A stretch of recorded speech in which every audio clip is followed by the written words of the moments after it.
So there's a whole layer of preparation that a lot of people just don't understand. You need to test this stuff beforehand, and it leads you to certain levels of thoughts and storage and so on. In terms of if you're going to store gasoline, this is illegal in many boroughs and states and cities to store it unless you've got a special level of fire cabinet. You need to let your local fire department know, and the ramifications just start spreading from there. Self-sufficiency is not easy.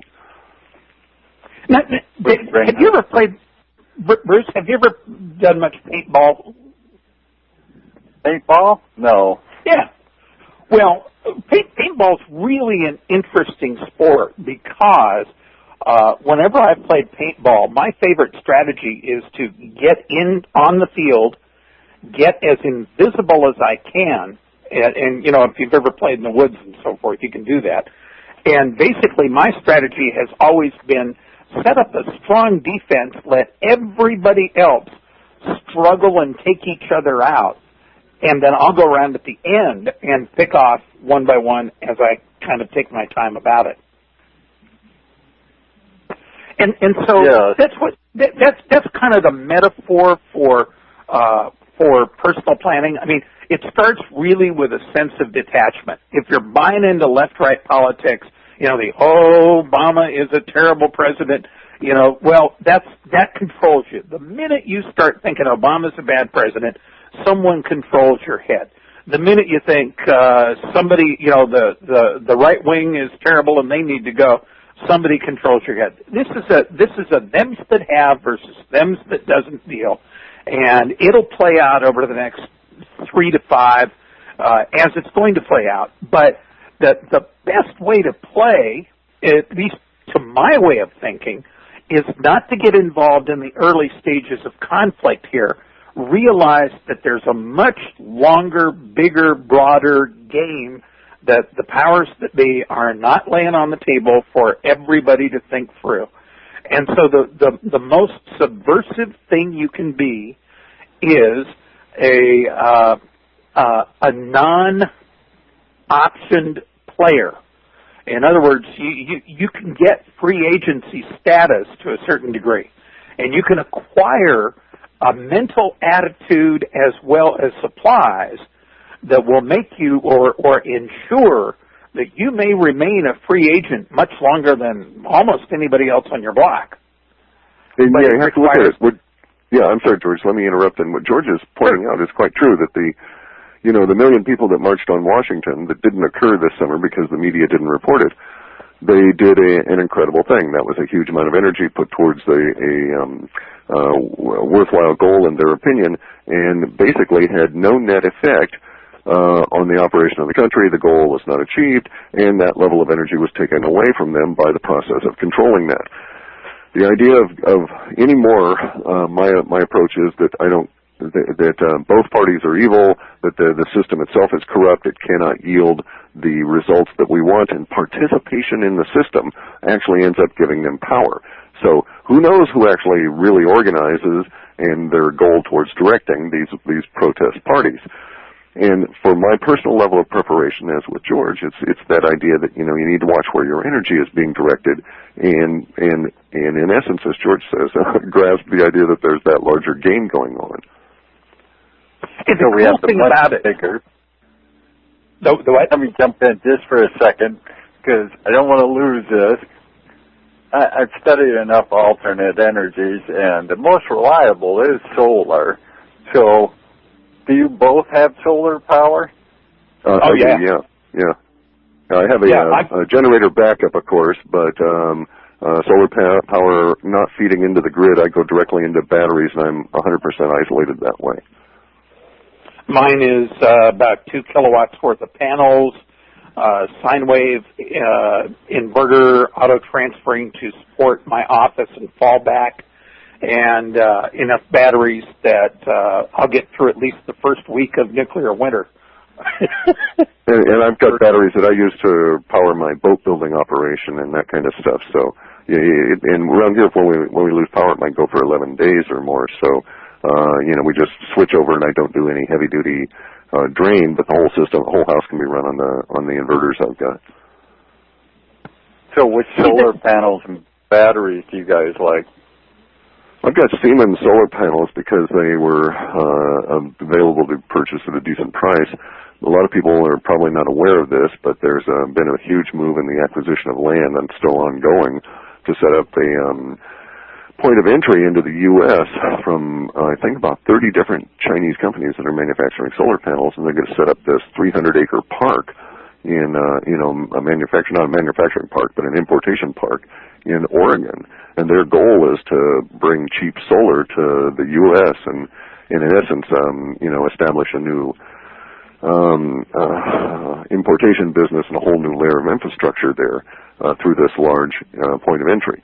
Whether our dollar collapses too fast for that to occur is questionable, but there are starting to be some reduction.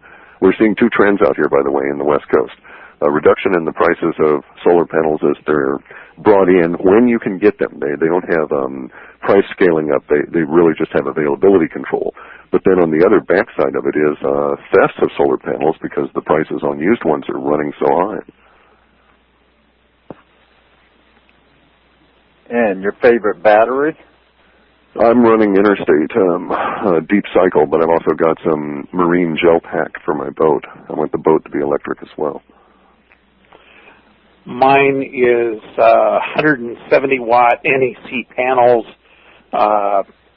Outback. I'd have to go out and look at it, but I think it's like a 1614 grid tie with. I could actually do selling back to the grid. I choose not to because there's a whole layer of administrative paperwork when you start selling to the grid, and I'm in no particular hurry to advertise to anybody that I am capable of power independence.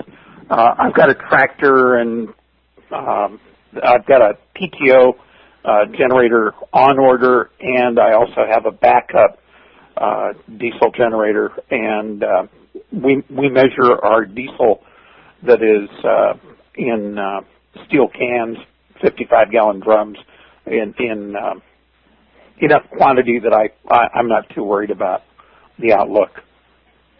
Yeah, and there's other strategies involved in all of this. Yeah. A couple of things. For instance, I've got an Isuzu Trooper vehicle that takes a certain size gas engine, but it just so happens that my backup generator is an Isuzu diesel that is that same size. So if I ever had to, I could swap either out. I could take the gas engine out of the car if I needed to replace the diesel engine. Not too likely. Usually it would be the other way, but. The Isuzu diesel backup is off of is what the fishing fleets use, because this is the most rugged kind of a situation where they just take these generators, weld them to a plate, set them out on the deck, fire them up, and let them go. They run freezers during the fishing season out here off the West Coast in just abysmal weather, and just keep plugging right along. And it's just a really great system. But the whole system, it makes a lot more sense if you consider exactly how easily it can be done.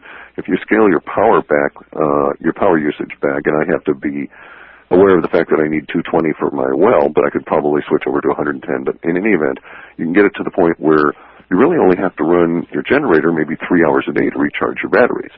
And then you use the batteries the other remaining 21 hours of the day and recharge them the next day. And if you have any solar input, well, then there you go. So much the better. That's lower level of diesel use. If you outsize your generator, you run the generator at half level of generation capacity. It's actually running at 1/3 level of fuel consumption because it's not really overloaded, and thus, say, a few hundred gallons of fuel might last you almost a whole year. So there's, you really got to get into the strategy of it all. Yeah, and in terms of buying strategy, cost everything out on a cost per watt.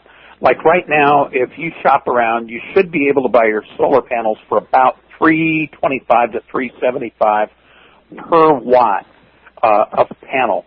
And the same thing is true with batteries. I believe in buying low-income housing for my amp hours, and so I went out and costed out the most effective battery I could find, which is 6-volt golf cart batteries from Interstate, and that worked out just absolutely grand.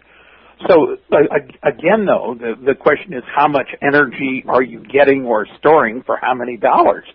And then there's all the other strategies too. Like we have goats, we've got hand tools. We don't want to run the ranch on power equipment.